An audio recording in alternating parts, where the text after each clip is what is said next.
studies along the way, our research. It actually took 10 plus years of research and interviewing a lot of people to get the information that we do have. And what we found out was that each communication style or brain functionality is geared for very specific types of jobs.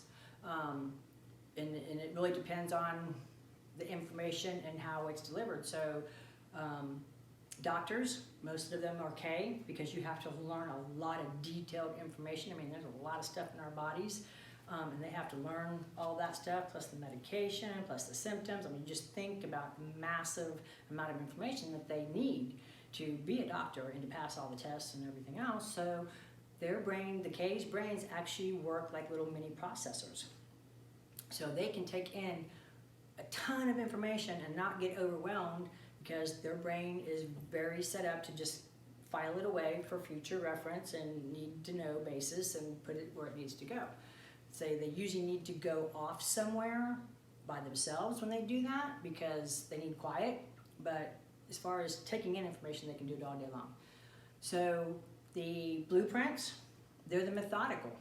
So they're the ones that end up being your teachers, your middle management, your police officers and military, because everything is by chain of command. It's all about loyalty and no man left behind, planning, processes, systems. Those are all things that the military and police officers and teachers, middle management, they all use those things. So they're very good at doing those jobs. That's usually where they're in their bliss and where they're going to shine and do the best job and be the happiest and stay the longest.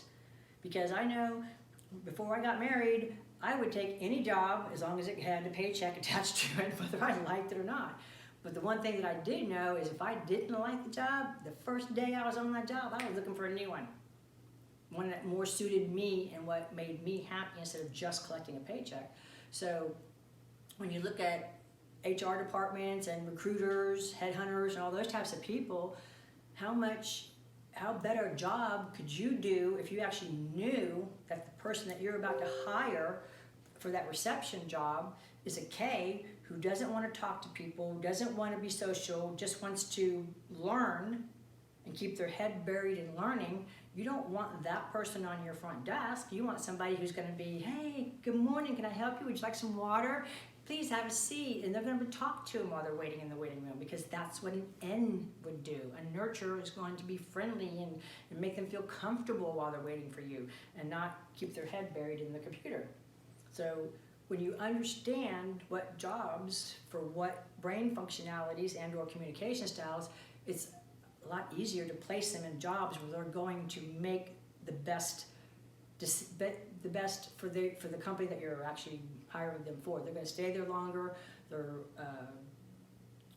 unemployment insurance will go down because they're not having that high turnover, and it saves them money because every time you train somebody, it costs the company money to train that person, take the time and effort to train that person. So it saves the company in the long run by having a happier, more productive person and keeping some of their other costs down.